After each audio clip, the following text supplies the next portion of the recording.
Good afternoon, and thank you for joining us today for one event in our Conversations series. So what we're doing in these conversations is I am Lauren Bairnsfather. I'm director of the Holocaust Center of Pittsburgh, and I am bringing conversations that I get to have usually behind the scenes to light so that everyone can learn from the amazing people that I get to talk to in my role. So you may know that the Holocaust Center of Pittsburgh is deeply engaged with communities throughout the city of Pittsburgh and the region of southwestern Pennsylvania. Okay, we are here with Julie Mallis, City Director of the social justice-based service organization Repair the World Pittsburgh. They are a 40 Under 40 award winner in 2020 by Pittsburgh Magazine and Pump. They've been organizing youth programs and creative endeavors for the past 12 years in Pittsburgh. Mallis is a multimedia artist, VJ, DJ, and educator working with digital media, paint, installation, performance, sound, and audience interaction. Their work focuses on building community, audiovisual experiences, speaking truth, and imagining new landscapes. Mallis has exhibited, performed, and curated works across the United States, including at the Andy Warhol Museum, the Carnegie Museum of Art, the Pittsburgh Center for the Arts, Coaxial Arts Foundation, PhilaMOCA, MOCA Cleveland, Baby's All Right, The Silent Barn, Fringe Arts, and more. Mallis has a joint degree in studio art with a concentration in electronic time-based media and in cultural anthropology from Carnegie Mellon University. Quite the resume.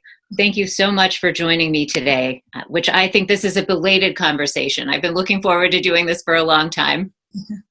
Yeah, thank you so much for inviting me to chat today. It's really great to speak with you and get a chance to dive in a little deeper.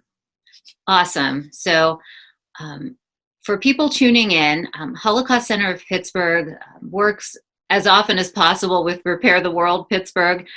But for people who aren't that familiar with Repair the World, can you tell us about it?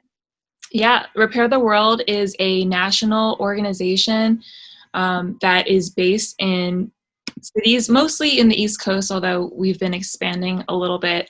We're now in, a couple more places, but in Pittsburgh, we started in 2013, and our flagship program is a fellowship for young adults ages 20 to 26. They, stay in our community for a lot of people are either coming from out of town or from the city, and then they get paired up with service organizations to work with. So in Pittsburgh, we focus on food justice and education justice. So all of our fellows are working with service partners, completing service with their organizations and completing weekly learnings to dive deeper into those topics. And they're also looking to recruit other volunteers to come serve with them. So they're essentially like modeling how to volunteer and how to get involved in the community and helping other people to learn how to get more involved. They also plan programs throughout the year focused on food justice and education justice, as well as other intersecting social justice topics. And everything is grounded in Jewish values. So our organization name, Repair the World, you might be familiar. It is based on the value of Tikkun Olam. So repairing the world, which has a lot of different sorts of understandings and translations. But the idea is that, it is our duty to make the world a better place through justice. And, that includes tending to the land, making sure people have their needs, caring for community. And we definitely try to enact that through service and through programs.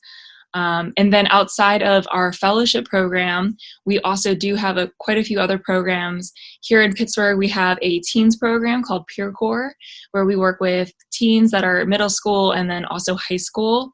And they do similar types of stuff that our fellows do, but at a more age-appropriate level and given their time constraints being in school.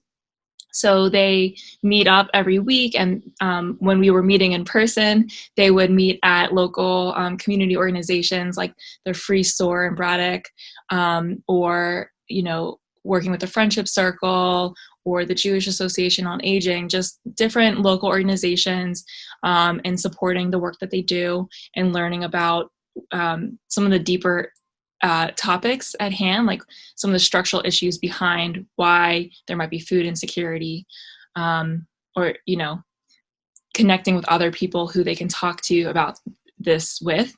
And then additionally, we have a families program called Family Service Corps. And through our families program, it's a chance for young kids to learn about some of these topics with their parents. So giving families with young kids a chance to serve together, come to the community garden, learn about, composting and planting seeds and harvest, and then being able to actually share the food with a local food bank while getting a chance to do something hands-on and discover more information about what's happening in our communities. And then finally, most recently, we have launched, this is nationally, we've launched a program called Serve the Moment, and it is part of collaboration, Jewish Service Alliance, which has basically recognized the fact that in this time during the pandemic, a lot of the needs in our communities that we're already working to address have heightened. So we've seen the need for food increase at local food banks. We know that a lot of people are dealing with unemployment, fighting for fair housing, just a lot of different coalescing topics coming together. And basically, Serve the Moment is a pandemic relief program where we're working with 18 to 29-year-olds to pair up with different organizations that are providing essential needs to the community. So a lot of food distribution is included in that, and to get involved in that way and provide some pandemic relief, and also a chance to give back and do something hands-on, as well as learning. Learning's always part of everything we do, just making sure that people can have a chance to talk about what's happening and a space to learn deeper about the systemic reasons that we're in, that has, caused what we're in right now. So that is a, quick summary. Well, it's quite the menu of services, and very exciting. I mean, I can see how the organization has grown and adopted new programs and adapted to the moment. One of the questions I wanted to ask was about, because I know you've done work with food insecurity for some time, how that's changed in light of COVID, and you've answered that a little bit, but anything else to add there about how COVID changes your work? I mean, I know that you bring fellows here from all over the country. Is that still happening? Is there still an in-person component? Yeah, we definitely have had to put a lot of policies in place to make sure that our fellows and staff could be safe in this time while still having a chance to serve. So that has definitely affected some of our programming, but we are lucky here in Pittsburgh. We were still able to bring a full cohort of 5 fellows. They all live together. They're an amazing crew of people, and I'm so glad they're all able to get here safely and follow all of the protocols in place to make sure that they could participate and not necessarily get anyone else in an unsafe situation. And really the way we've seen, things change with access to food and our program, a lot of our partners have pivoted the way that they are addressing the needs of our community. So I think that's a lot of what we're seeing. It's our partner organizations have just changed their services, changed the ways they operate, to better meet the increased needs that people are having right now, and also to better meet the change of ways people can interact now. So all of our fellows are still able to complete some level of in-person service to their comfort level, and some are doing a little bit more virtual service, because there are still opportunities to actually virtually get involved and be supporting what's happening. But yeah, I think just being able to kind of roll with the changes and being flexible and pivoting with our partner organizations. But I think the key is that, yes, there is an increased need among people across the country, and definitely here in Pittsburgh. And then also just being able to be flexible with how people's needs have changed. I mean, I really see your organization rising to the moment, which is very exciting. And I'm glad that your organization is here for people who really need something now, whether that be the people who want to be helpful and don't know how, or the people who really need services that they didn't need prior to COVID. Yeah, absolutely. And I think another aspect of it, there is this meeting people's immediate material needs, which is so important. But then there's also a space for community building too, which I think is another aspect. Social isolation is definitely increased because of the pandemic. And we want to make sure people have meaningful opportunities to connect with each other. So if we can engage the community in volunteering together, that's a way for people to build relationships and connect, but also get involved in something that's important and meaningful, and also maybe provide an opportunity for learning. And so, one of the things we're really focused on is that community building aspect, and encouraging people to go outside of their comfort zone. We don't want people to go outside of their comfort zone regarding COVID safety, but just regarding maybe like what they're used to talking about or what they're used to experiencing, and just giving people a chance to get more involved and give back to the community. So I want to switch gears a little bit and talk more about you and about your background. And Sure. I read just a tiny bit of your bio, which is a very long and impressive history of work, and a lot of work in the creative arts of different sorts, music and visual, etc. And I wanted to hear a little bit more about your background. Yeah, sure. Thanks for asking. Well, I am an artist and a creative person, and art has always been very important to me. I think it's just an incredible tool for communication. It's an incredible way to just learn about a new topic or share information or get involved and to create experiences. So for me, art making has always been about community, has always been about connecting with other people and communication. So I think that, to be able to cultivate a personal practice alongside some of like my professional endeavors is really important, because it keeps me it really keeps me practicing my communication skills and being able to find maybe non-traditional ways of saying things or sharing in community. And I found that my creative practice has definitely intersected with my professional work in a variety of ways. And, through Repair the World, because learning is such an important part of the work we do, we always want to make sure there's a reflection for any service that we're engaging in. Art can be a tool to engage with that. And, one way that we were able to do that was this past year, the Holocaust Center of Pittsburgh and Repair the World and some of our partner organizations, like One Hood Media, Boom Concepts, Bend the Arc, we came together to host Stones and Roses. And that exhibition was specifically talking about both recent and historical community coming together in the face of violence, and how community has supported one another and been there for each other, how people across identity, across religion, race, background can show up for one another when faced with trauma or violence. So when we hosted that exhibition, I was able to bring out some of my creative side in the curation and the displaying of the work, but I was also able to support an opportunity for the organization where anytime we have a guest group coming in to do service, they also have an opportunity to learn more about some of those topics through the art presented in the show. So we had people, coming to our space to complete service opportunities that might have not had to do with the art show itself, but that was an added component where we were able to bring them to the show, have a discussion around that, complete an activity. So that was really amazing way just to bring people together to spark conversation. So yeah, we were part of that, and we were reminiscing for everyone who's watching before we started to roll the tape, to date myself by using that phrase. Before we started to roll the tape, we were talking about the opening of that exhibit, which was in December of 2019 and feels like a million years ago. Well, we've all been separated since March and we're working remotely, but it was an incredible coming together of different voices and different perspectives. And it leads me to another thing that I would really love to hear your thoughts on, and that is the role that a Jewish organization can play in addressing the kind of systemic problems we're facing.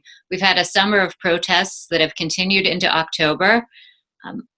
How can a Jewish organization, generally speaking, and specifically about Repair the World, make a difference as far as these things go? Yeah, that's a really good question.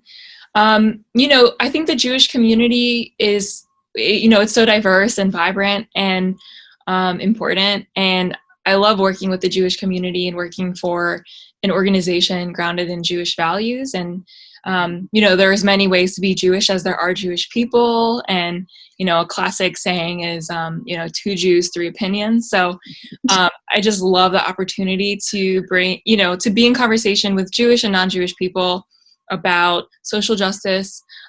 Social justice is very important to Judaism. And it's like, again, going back to our namesake, Repair the World, Tikkun Olam. There's just so many ways to even talk about that. But I think for this time, like where there's, racial injustice and uprisings and a time of change, and people are just saying enough and we're fed up, and, just really responding to what's happening. I think there's just like multiple crises at a time, right? I think it's just really great to have the grounding of Jewish values to help guide us, right? There's so many values we can look back to that throughout time for the Jewish people, it has guided us and supported, our ability to thrive. And, a lot of people identify with Judaism in different ways, whether it's like they are culturally Jewish, maybe not religious, or maybe some folks are more religious, but again, there's no one way to engage with it. Right. But it is like a really important piece of this whole, like, puzzle of humanity. Like in America, we see Christian hegemony across the, when it comes to really just a lot of things, like structurally, we live in a place of Christian hegemony. So just being a minority group within that, we're able to provide a different perspective than maybe is the dominant one. And again, that can be a lot of perspectives because there's a lot of diversity and variety among Jewish people. And I think also just thinking about anti-Semitism as well, how that plays into all of this, because as we know, anti-Semitism is a cyclical type of persecution that has, come back again and again in different ways throughout time in different locations. And we're seeing it sort of on the rise again in Pittsburgh and across the country. And that's, this is documented, whether it's like from documenting hate attacks and things like that, or even just like talking to people and their experiences. We know that that's an issue. And I think providing, just the opportunity for Jewish people to ally with non-Jewish people, to talk about how that intersects with everything else that's going on is important. And anti-Semitism is different than racism, but it is a tool within the system that upholds racism. It can uphold anti-Black racism. So I think it's just really important to be able to speak to that and talk about it, and also have spaces to have like joyous community amidst some of the hateful things that some of us may be experiencing on different levels. So, there's space for, speaking out and learning, and there's also space for coming together and just being able to do Jewish ritual in a safe environment, and experience that. I think I'm kind of moving away from your original question. There's so much to talk about there. There is, but I mean, I think about this a lot, and we think about it as the Holocaust Center of Pittsburgh because we educate about the Holocaust. We educate about what happened in the Holocaust, where Jews were the main target, but many other groups were targeted as well.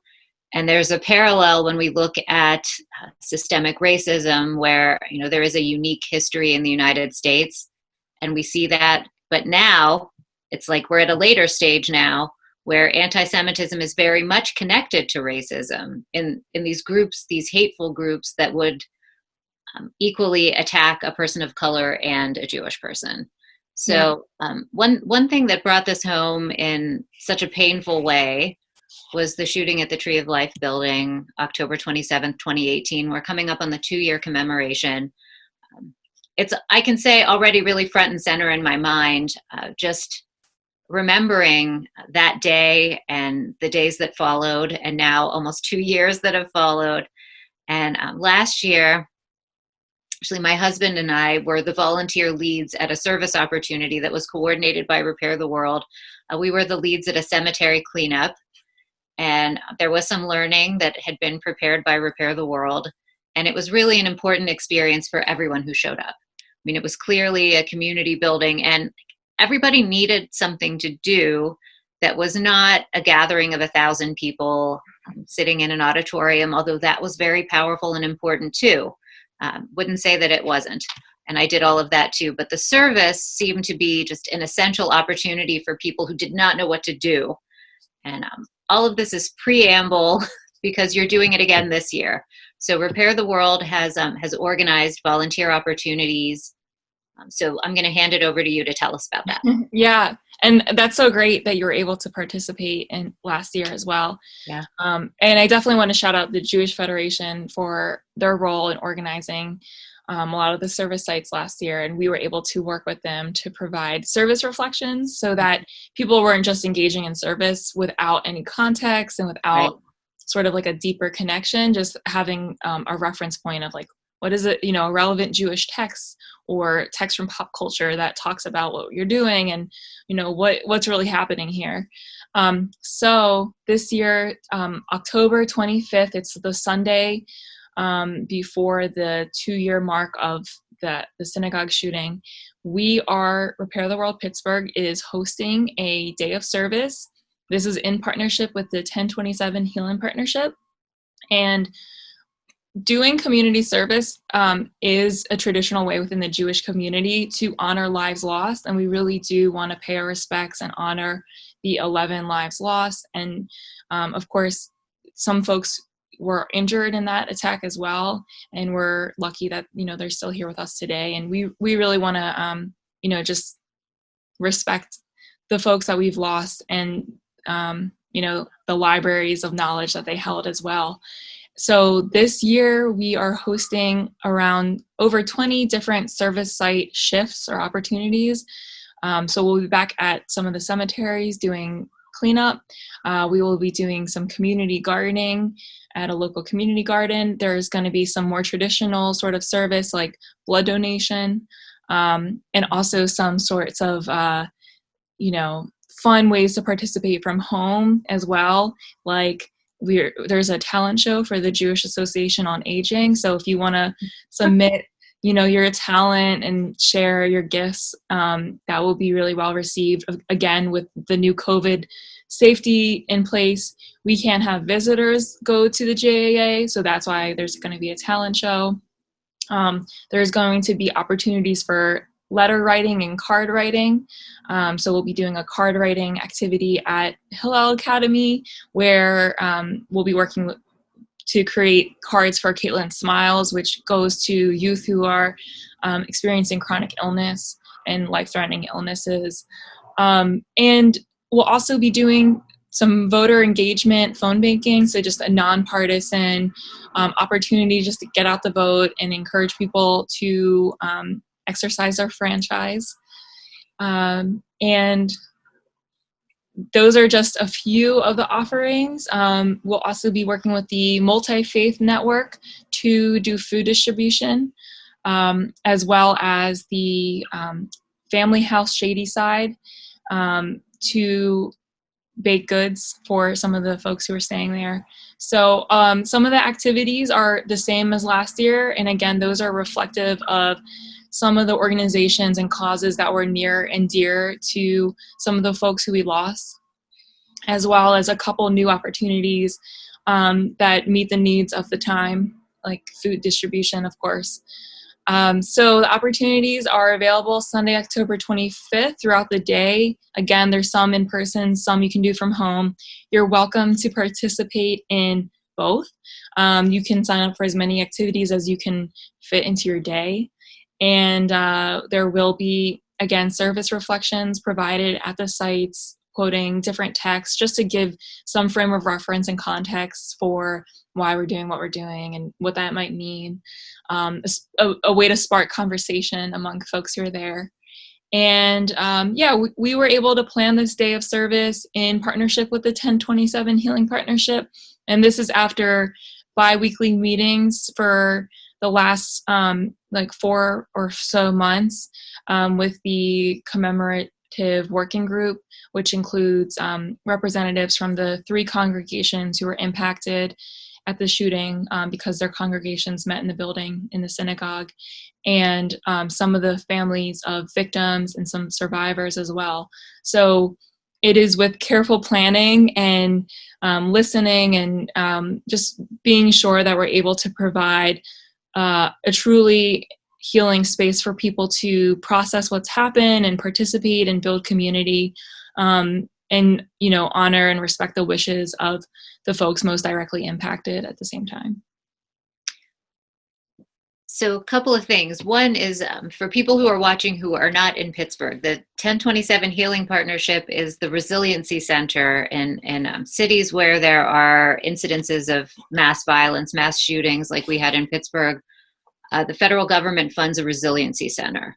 So the Resiliency Center here is the 1027 Healing Partnership, and it's a little bit different in Pittsburgh. I mean, it's appropriate to each location, so it's different anywhere where they do it. But in Pittsburgh, because the community is so closely connected, that office has provided support, mental health support for people directly affected at the shooting and beyond, because everybody had a connection to someone who was there that day. So it's something special about our community. It's also something that makes that day and each year since then especially painful for many of us. So I just wanted to fill in that context. Yeah, thank you for clarifying that. And I think it's important too for people to know you don't have to identify as Jewish to receive services or work with the 1027 Healing Partnership. So they do work with everyone, and so does Repair the World, and we're happy to welcome folks of any background to participate. We know that this impacted not just the Jewish community, but the Pittsburgh community at large, people in other cities. So just wanted to make sure that's clear that this is, we do welcome people of all backgrounds to be a part. So do people sign up for opportunities through the 1027 Healing Partnership website? Yes, there are a couple ways to sign up. You can visit Repair the World Pittsburgh's website, www.werepair.org/Pittsburgh, and that's spelled out, the full word. And we'll be able to share this. We'll share it so people can link to it.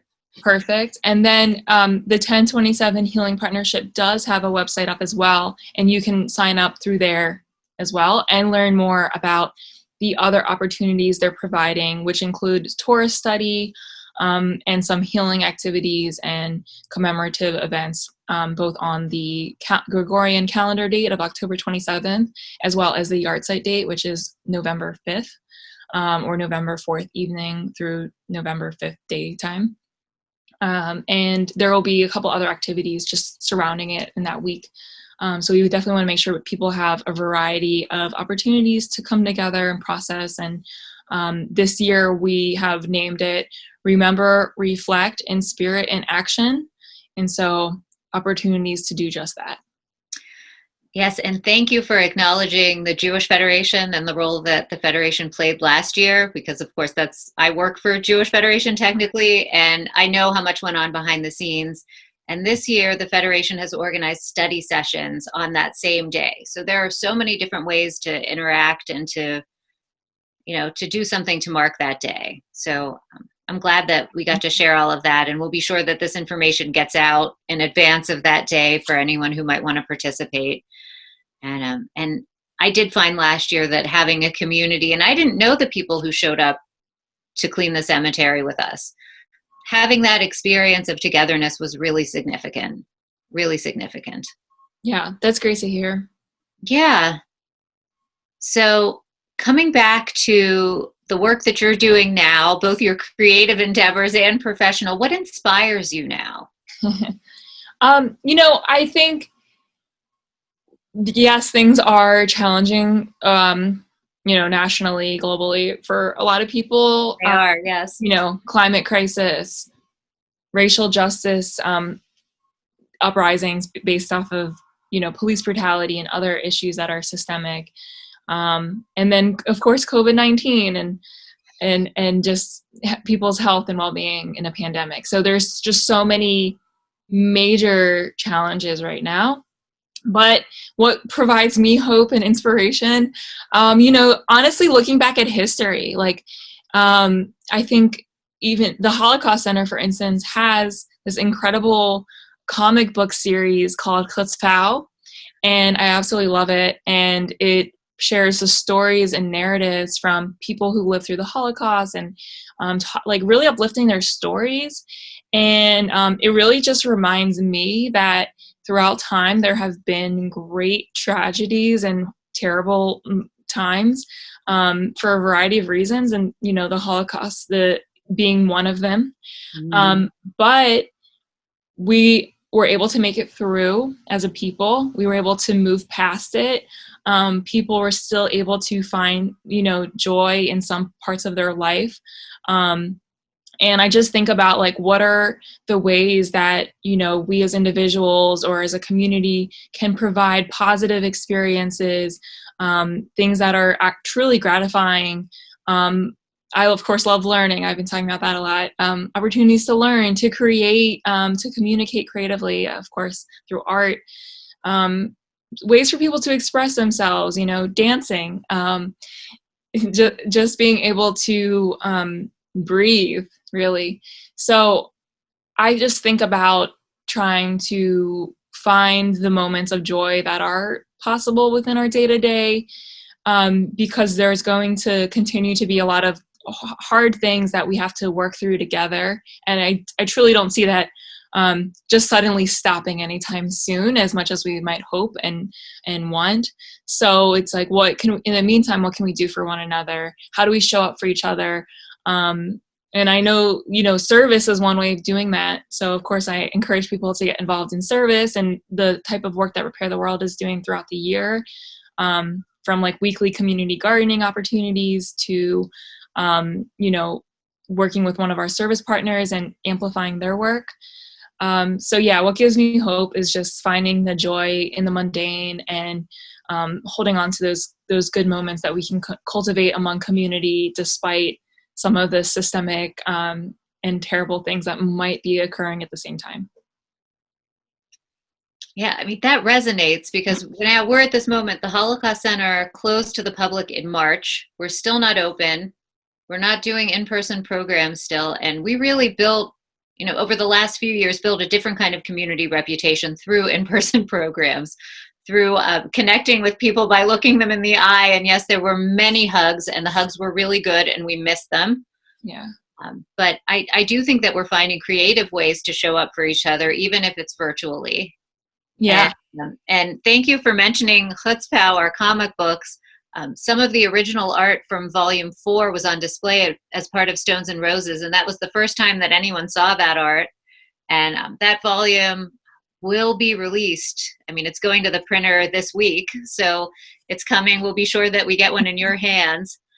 But that has been a vehicle, and one of a number of our vehicles, for sharing stories of survival and rescue.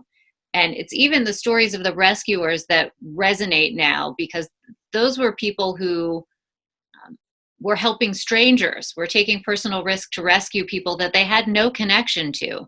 And it shows you, that our humanity can shine through, especially in very difficult moments. This is when we're called upon. This is when we really find out what matters to us and what we're made of as human beings. Yeah, I totally agree. I agree with that. And it's an incredible series, and the narratives in there. And it reminds me of a book I only read somewhat recently, in the last couple years. I think we might have talked about before, Viktor Frankel's Man's Search for Meaning. Yes. And that's such an incredible book, and I would totally recommend anyone listening to read it. It's a quick read, probably just like over 100 pages or so. And Viktor Frankel is, a psychologist, a doctor, was encamped at multiple locations during the Nazi Holocaust, and he just talks about this concept of logotherapy, and basically how it is through meaning making in our lives that we're able to persevere and survive even the most horrid conditions. And in his case, he was proof by example. And I know other people in, challenging situations have found hope with his words. And I find that his work still really resonates for me. Just like, how do we make meaning, and how do we find meaning in our lives, and, just find ways to create meaning for one another. So I do think, that's another one that, just going back to the type of work that you're doing, and the stories of chutzpah, it all brings that up for me. I'm so glad that we were able to connect over chutzpah. And one more, I'll reminisce for one more second about Holocaust Center and Repair the World. One of the early things we did together was our first exhibit around chutzpah. Chutzpah was an exhibit before it was a comic book. And it was an exhibit that was at the Three Rivers Arts Festival. We put those panels up at Repair the World very early on. And then through our work with you, we met Ime Alaquiva, and were able to do, you had Optic Voices, and then we were able to do Optic Voices Roots, which draws connections between Black experiences and Jewish experiences, especially around the Tree of Life. So it all connects, but it shows, probably my favorite thing about the Holocaust Center and Repair working together is how creative it is, and what, a celebration of art and of the arts we've been able to mount together. And I look forward to seeing that continue. Yeah, thanks for bringing that up. And that, I've been with Repair the World since July of 2019. So, just over a year and a few months. And, I just love that I am building upon the work that has already, been people have been doing this before I got here. It's not just, because I'm an artist that we're doing these creative programs. Zach Block, who was at the helm of Repair the World Pittsburgh from the start, and, has really helped to cultivate a lot of that, as well as, of course, all the folks we've worked with.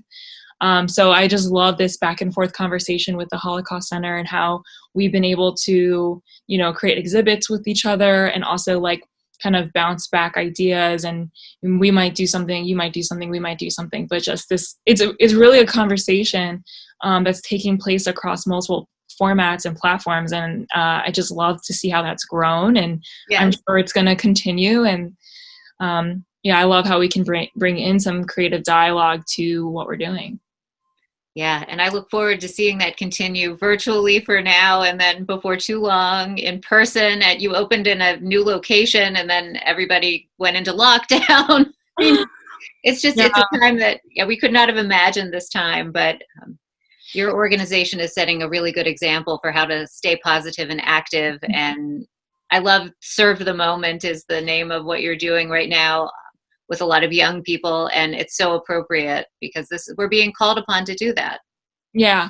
And truly, a lot of the people we're working with in that program, there are so many opportunities that have been canceled and lost, from things as simple as no one can go to camp because it's, not safe. So all camps are canceled, to people's education opportunities and job opportunities. Just so much has shifted in what's available for people, that Serve the Moment is also giving an opportunity, basically providing a way for people to get involved and be involved in the community when a lot of their other opportunities were canceled.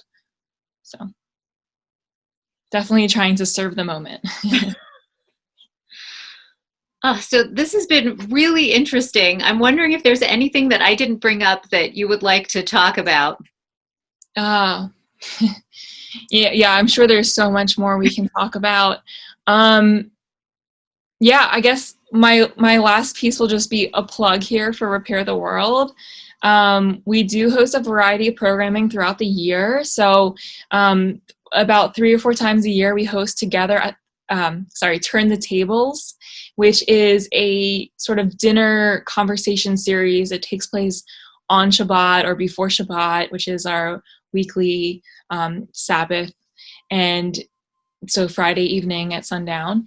And Turn the Tables is a chance for us to come together and focus on a specific topic area. So food justice, or, talking about mass incarceration, or talking about education justice, bringing in guest speakers to really share some deep knowledge of those topics for the folks who participate.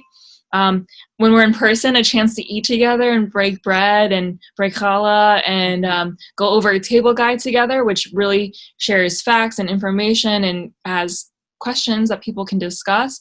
Digitally, we've really altered how we do it, and we're actually able to still facilitate these conversations in breakout rooms, and sometimes provide a nourishment option or a food kit pickup. So there are ways to still bring food together with people. But I just want to encourage people to look out for opportunities to get involved. We'll be doing our Turn the Tables events pretty much like every season, as well as, of course, like weekly opportunities to get involved. So definitely check us out on Facebook, Instagram, Twitter. It's at Pitt, PITT_repair. And, our website is already linked. So yeah, come, introduce yourself or reintroduce yourself and share with us in this community. Well, I couldn't recommend your community highly enough. It's so good. And these events, I mean, when I participated when they were in person in the past, when there was food, there was really good food. So something to look forward to. Yeah. But for now, I mean, we're definitely finding that virtual events do provide a way to make connections. And we did one program where I said, let's have our first virtual reception. So when the program was over, we stayed on, and 60 people stayed. So, wow. This is the, after the reception, when you're just, you had the big party, now that's over, and people are just lingering and finishing the cookies and what's left in the bottle of wine. And I mean, we've done it online. It can work, and we need to keep these connections. Yeah. A lot of this, we do this because we care about people. And now, yeah. The people we get to interact with, for many of us, it's become a very small number. Yeah, absolutely. And I think you speaking about that brings up something positive that has come up from all of this, is the potential for improved accessibility for people to be able to attend more programs if they want to. And maybe there's more opportunities to have closed captioning or interpreters. And, maybe you don't need to get as much childcare as you might have before. So I think there has been some possibility for improvement in accessibility and accommodation that we've seen. So I've just been thinking about what are some of the maybe positive things that have come out of this situation that we can try to make sure we maintain if we, when we get to meet back in person. Yeah, so that's one thing that we've done. A few months ago, we decided, and we said this publicly, we are committed to being an anti-racist organization, and what that means. And so a small group of us now are studying, and then we'll bring this to the broader organization. And in addition to that, I said, we're just as committed to being accessible for anyone who wants to participate in our programs. For us, we have another layer to this, and we're not quite there yet. So maybe it's something that we can think about together in a later conversation. But we work with the community of Holocaust survivors here. And you were talking about isolation during COVID. This is really a serious issue for Holocaust survivors. And for most of us who just get on a Zoom like we are right now, that's hard for many Holocaust survivors. So one thing that we're thinking about is, how do we include them? How do we make sure that they can participate?